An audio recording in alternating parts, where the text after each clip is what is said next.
Salve, salve, torcedor alviverde, seja muito bem-vindo ao canal. A gente vem trazendo um corte bem legal aí do Galvão e amigos, entrevistando aí o Everton, que fez um grande milagre contra o Fortaleza. É o nosso paredão do Palmeiras. E sim, eles quiseram entrevistar o goleiro do líder do Campeonato Brasileiro e do time que é 100% na Libertadores. Bom, rapaziada, então tem um corte bem legal aí da entrevista com ele, com o Galvão. Então vamos tocar o vídeo. Antes de mais nada, você que não é inscrito, dá aquela força pro canal, se inscreva, ative o sininho para não perder nenhuma novidade aqui do seu Verdão Notícias e deixe o seu like que ajuda demais o canal a chegar para muito mais palmeirense. Bora tocar o vídeo, rapaziada. O nosso convidado é do líder, acabou sendo o herói da rodada, pegou o pênalti aos 49 do segundo tempo, senão o líder seria aí do Flamengo com 11 pontos, o Palmeiras com o mesmo 11 pontos. Se o empate fosse 2-2, cadê o Everton? Por favor. Seja bem-vindo, cara. Você sabe o tanto que eu gosto de você, a admiração que eu tenho. Então, ele é tão espetacular, tem um coração tão grande. Ele me deu as luvas que ele pegou o pênalti do título olímpico no Maracanã. Olha só o tamanho do coração. Bem-vindo, você continua gigantesco. Parabéns. Fala, Galvão, boa noite, muito obrigado pelo convite, estar aqui é uma honra, estar aqui contigo, queria estar aí pessoalmente ao teu lado para te dar um abraço, quero também dar boa noite a todos, a Renata, ao professor Luxemburgo, Casão, ao Mauro, ao Reginaldo, é uma alegria falar com todos vocês e feliz, né, ainda mais depois do final de semana, depois de uma grande vitória, é só alegria. Agora, vamos poder agora conversar com ele, Luxemburgo. Você, por favor. Dá um abraço pro Everton, né? Porque Que goleiraço, né? Fantástico, né? E tem uma passagem com ele maravilhosa, né? Ah, é? Então conta. Porque na final do Campeonato Paulista, né? E eu vi ele separado do grupo, o Corinthians fez o gol aos 45 do segundo tempo. E o Corinthians fez o gol e na época da pandemia, então não tinha ninguém no estádio, então o negócio tava meio... Falei, caramba, e agora? Como é que eu vou fazer? Aí eu olho pra ele, tá separado. Ele e o Rogério, que eu tinha levado pro Palmeiras, treinador de goleiro. Aí eu cheguei nele, o que tá acontecendo aí contigo? Ele falou, não, tô aqui, tô me concentrando. E de 5 eu pego 2 ou 3. Aí eu saí do grupo ali perto dele pro Rogério, foi a informação que eu precisava. Cheguei, rapaziada, ganhamos o campeonato. Porque, ó, o nosso goleiro foi que pega 2 ou 3 de 5. E animei o pessoal ali. Então, um detalhe assim, que ele tava. Eu queria saber por que ele tava separado do grupo. Aí eu fui conversar, tava se preparando pros pênaltis, que é uma característica dele pegar pênalti. É assim mesmo, ou é cascata do professor? Valeu, professor, que alegria falar com você. Realmente acho que pênalti muitas vezes é mais emocional, né? Você tentar manter a maior tranquilidade, para o batedor também é muito difícil para bater pênalti, ele nunca vai estar 100% relaxado, então aquele momento era um momento de concentração junto com o Rogério para decidir as estratégias, para tentar relembrar quem poderia bater os pênaltis e eu estava muito confiante, passei essa confiança para o professor passou para todo o grupo e deu tudo certo. Eu peguei 2 pênaltis, fomos campeões e em cima, né, do nosso maior rival, então foi só alegria. E o Vanderlei até foi esse time, na saída do Vanderlei, que chegou o Abel, não foi? Foi. Pegou a coisa meio ajeitadinha também, Abel. Pegou a coisa meio ajeitadinha, mas é um grande técnico. Renato, eu vou com você, mas eu queria antes mostrar a classificação do campeonato. Estamos começando com o Palmeiras, com o nosso convidado. Vamos começar aqui, olha aqui. O Palmeiras tem 13 pontos, o Flamengo tem 11 pontos, aí Fluminense e Red Bull Bragantino tem 10 pontos, o Fluminense leva vantagem, eu acho que é nos cartões. Se for ver saldo, gol marcado e saldo, é nos cartões. A classificação do cartão é um negócio meio esquisito, né? O Ceará terminou o jogo? Terminou 1-0 Bahia. 1-0 Bahia, ele poderia, e se ele pulasse aos 10, ele seria o terceiro colocado. É a força do Nordeste, Só do uma futebol coisa, do Nordeste, tá? 1-0 Bahia, pênalti suspeitíssimo, estranhíssimo, no finalzinho do jogo. Gente, aí o caso agora vocês vão se virar para mostrar, não estava no roteiro, vocês se viram, porque o caso disse que foi suspeitíssimo. Agora, né? Aí, olha só, aí vem 1, 2, 3, 4, 5, 6 times com 7 pontos. Diferença em saldo, diferença de cartão. Ceará Corinthians, Cruzeiro, Vasco, Juventude e São Paulo. Nesse bolo aí, eu destaco altamente positivo, todos os clubes, claro, mas todos são clubes campeões brasileiros, de primeira divisão, o Ceará e o Juventude, de estarem nesse grupo aí dos 7. Renata, Everton. Boa noite, Everton. Parabéns pelo jogo, pela defesa, mas também contra o meu Inter. Ele fez uma super defesa. O Ener Valencia chegou, poderia ter sido outro resultado. Ele fez aos 40 e não sei quanto, 49 também do segundo tempo. E ficou com ela encaixada. Não, ele realmente está numa fase muito boa. Agora, o Everton, a minha pergunta é sobre o Campeonato Paulista. Por vocês não terem vencido, o título não veio, muitas críticas, a torcida fica chateada, a imprensa começa a falar, trabalho questionado, um trabalho que nunca, na minha opinião, poderia ser questionado do Abel. São 5 anos aqui no Brasil. No clássico contra o Corinthians, na minha opinião, foi onde vocês mostraram futebol de alta qualidade, coletivo. Parece que vocês tiveram uma virada, uma outra chave, uma outra história. A partir dali, o que mudou? O que, em termos de atuação, fez com que o Palmeiras chegasse até essa rodada, liderando e principalmente sendo elogiado de maneira técnica e taticamente? Bom, Renato, acho que perder um clássico numa decisão é sempre muito difícil, é normal a cobrança, a gente entende, o torcedor quer ganhar sempre, a gente também, só que a gente sabe que é difícil ganhar sempre, né? Eu acho que o mais importante para o Palmeiras é estar disputando o título, é estar em decisões e ele te deixa mais próximo de vencer, e a gente tem sempre essa mentalidade, é focar naquilo que a gente controla, é o que o Abel pede todos os dias, é focar naquilo que a gente pode controlar, que são as nossas ações, melhorar, evoluir, não se importar com com as críticas, que elas são naturais porque não se vence, e a gente focar na nossa melhora. A gente também vale lembrar que esse ano foi o ano que talvez mais mudou os jogadores do Palmeiras, saiu muitos jogadores, chegaram outros jogadores novos e muitas vezes há uma demora para adaptação, alguns se adaptam mais rápido, outros têm um pouco mais de demora. E agora a gente vê as coisas entrando no caminho, jogadores performando muito bem, jogadores que vêm já evoluindo, o Paulinho, que veio de lesão, já voltou a jogar e vai nos ajudar muito, o Maurício, que se lesionou, já voltou também e vai nos ajudar. Temos o Rafael Veiga, que é o nosso craque, que hoje está no departamento médico, mas com certeza vai retornar e vai nos ajudar.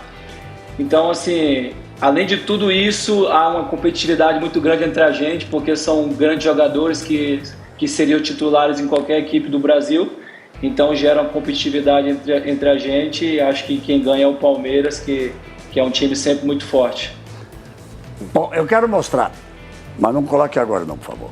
A defesa dele no pênalti, a defesa do pênalti no Maracanã, no tão sonhado título olímpico. Você sabe que tem mais um pênalti nessa história, né? Como é que é? Tem mais um pênalti decisivo nessa história. Ele já deu um sorrisinho. Então fala você, é passar mandar, pode falar você. Fala, Everton, beleza? O terceiro pênalti foi contra o Botafogo há 2 anos atrás. Tava 3-1 pro Botafogo. Verdade. Pênalti.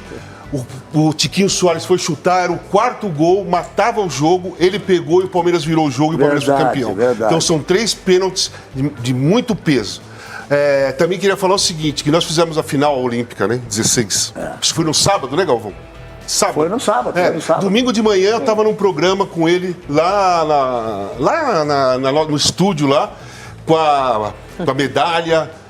Era um esporte espetacular, eu acho que era domingo de manhã. Eu estava lá com ele, vi a medalha, dei os parabéns para ele. Eu queria perguntar para ele o seguinte, 2 coisinhas rápidas. Uma ontem, o pênalti, você sente que o atacante, quando é um pênalti aos 49 do segundo tempo, ele só tem a perder e a cabeça dele está cheia de dúvida e vocês ficam demorando bebendo água, joga água para trás, agacha e tal, para colocar mais dúvida na cabeça dele? Porque quanto mais tempo tem para bater o pênalti, mais o cara fica pensando onde ele vai bater. Você batia pênalti? Batia no pênalti, Corinthians. eu vi. Você batia pênalti, Vanderlei?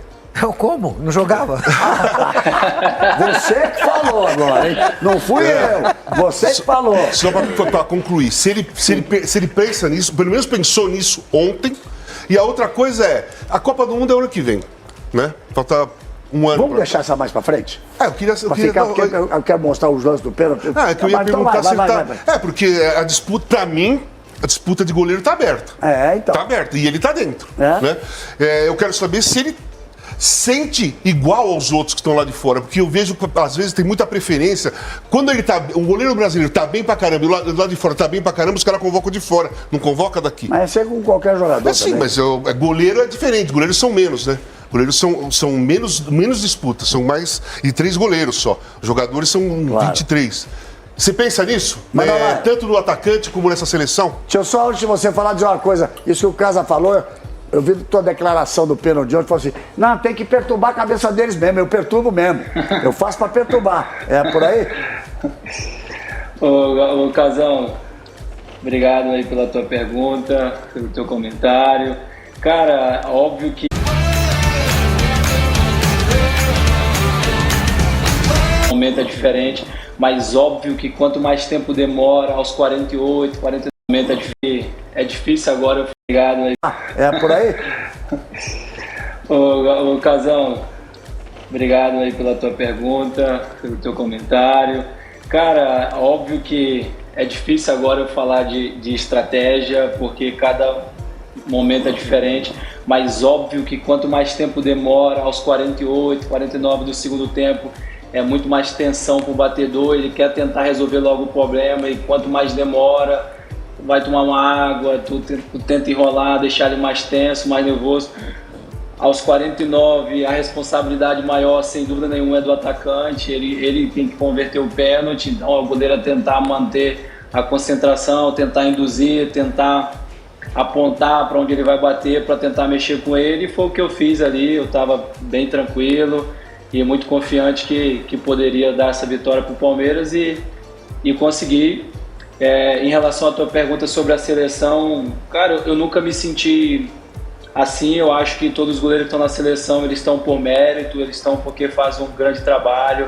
A gente vê o Alisson e o Ederson performar em alto nível há muitos anos na Europa, em grandes clubes, como o Bento, que vem surgindo agora, como também está surgindo outros grandes goleiros aqui no Brasil também, com potencial de seleção brasileira. E eu sou mais um que estou lutando. Acho que a minha função é sempre estar em alto nível, estar jogando em alto nível, que acho que sempre me dá condição de pensar em Copa, ainda mais falando em Copa, praticamente um ano para a Copa, é muito próximo e tudo pode acontecer. Olha, o Mauro e o Reginaldo vão falar já, mas tenho certeza que a torcida do Palmeiras, principalmente, que é líder do campeonato, e todo mundo que gosta de futebol está querendo ver esse pênalti, como é que foi, como é que não foi, porque nós temos 2 pênaltis para mostrar, vocês vão ver uma semelhança que existe na cobrança dos 2 pênaltis. Mas antes, por favor, coloca aquela foto que está no nosso painel lateral no ar para que ele possa ver, por favor.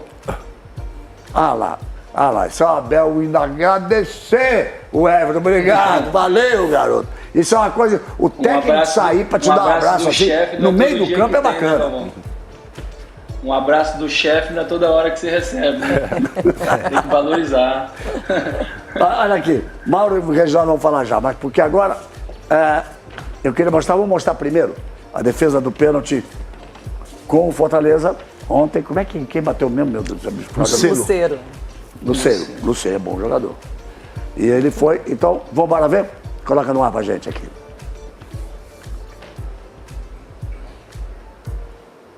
Ah lá, você viu? Ele caiu, fez a defesa, sai, não foi antes da bola, não foi antes da cobrança. Eu nunca entendi porque o goleiro fica pulando para um lado para dar algum outro canto para o cara bater. Sempre digo que o Goicoechea foi o maior defensor de pênalti, ele sempre me disse, argentino, todo pênalti mal batido eu pego, mas esse foi bem batido e ele pegou. E já se levantou e partiu porque tinha sobra. Agora vamos ver uma coisa. Ele deve estar imaginando o que eu vou mostrar. A importância da defesa que nós vamos mostrar agora, segura um pouquinho, por favor. Porque a decisão olímpica foram tantos e tantos anos, tanta espera, vai para a final, pega aqui, pega ali. E aí,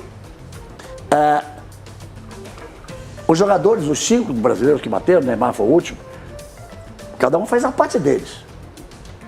Cada um fez o seu gol.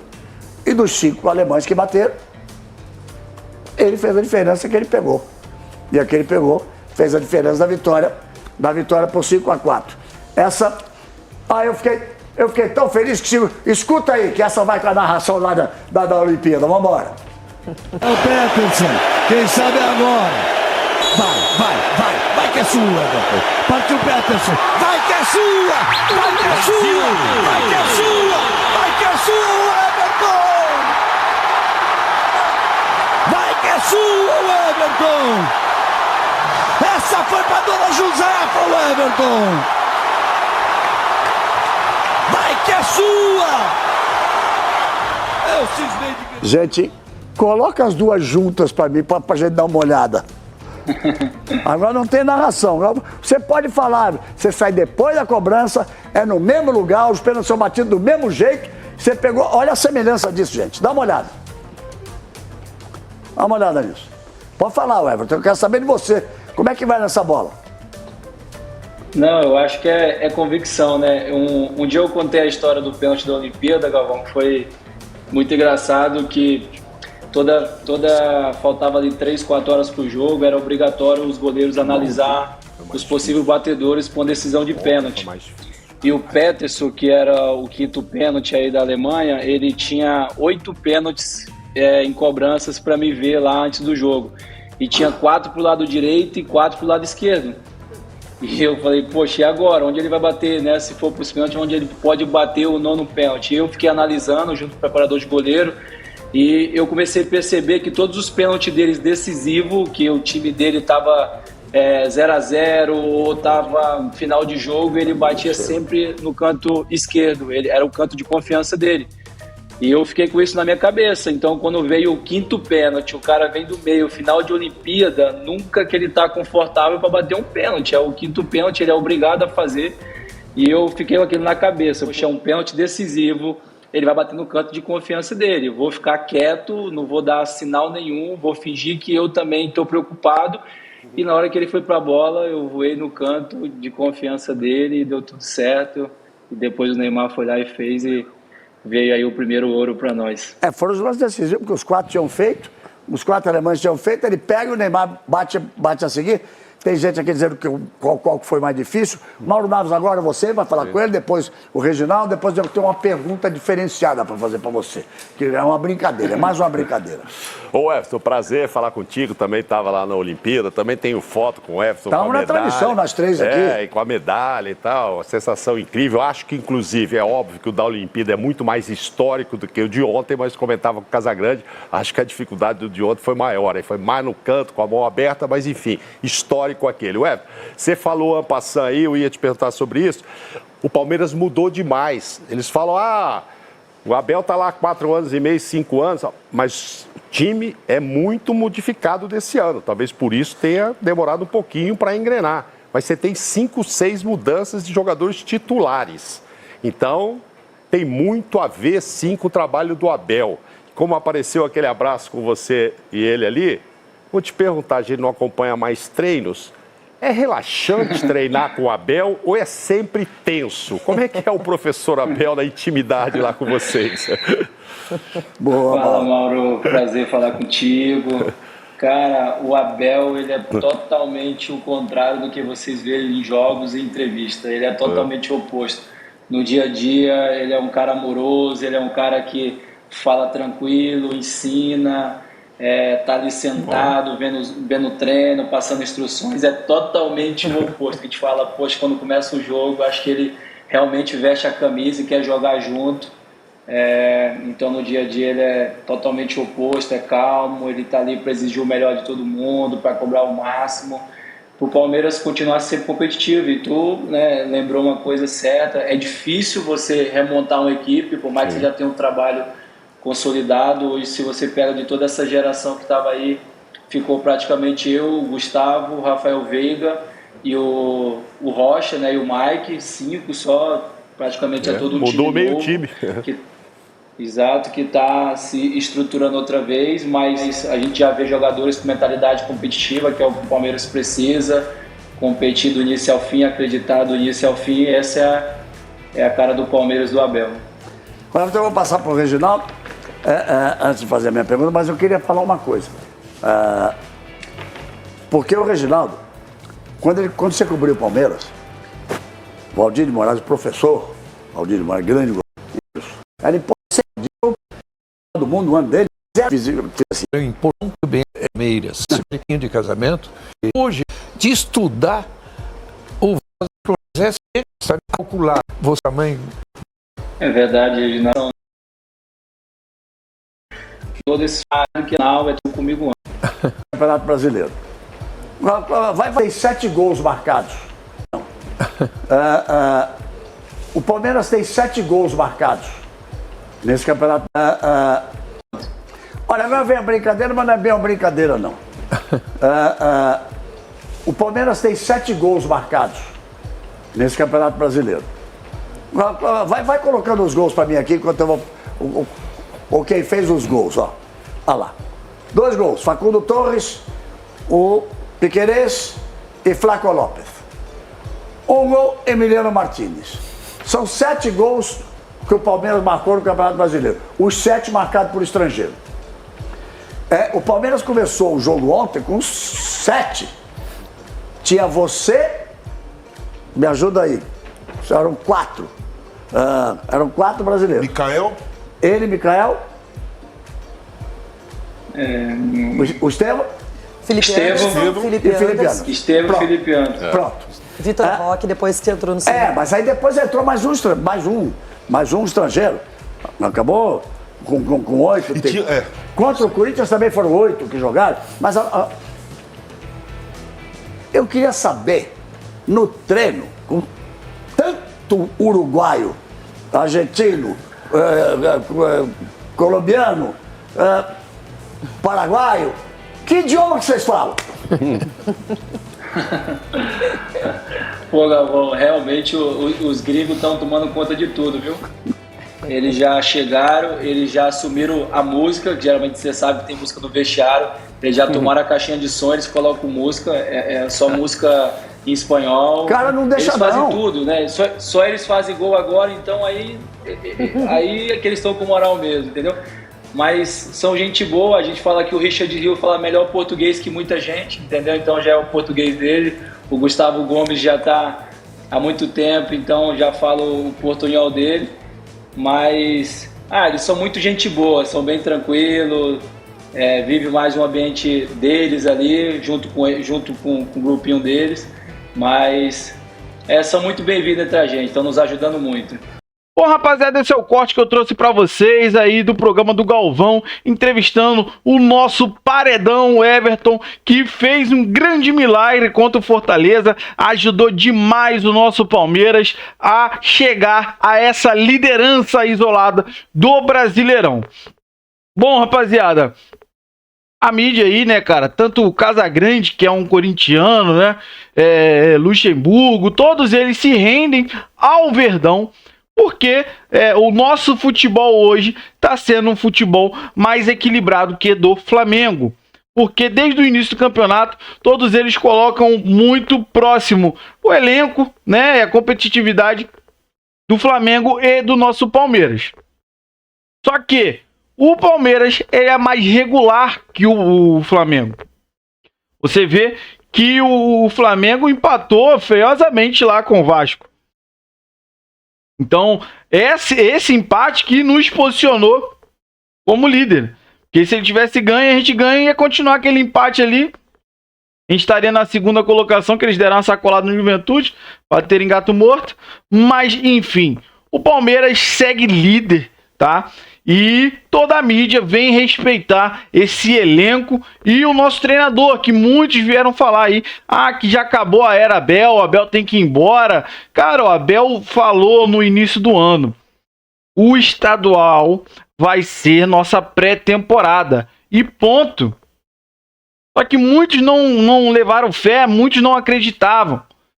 E sim, quando acabou o estadual, começou as competições de verdade que valem, o Palmeiras está top.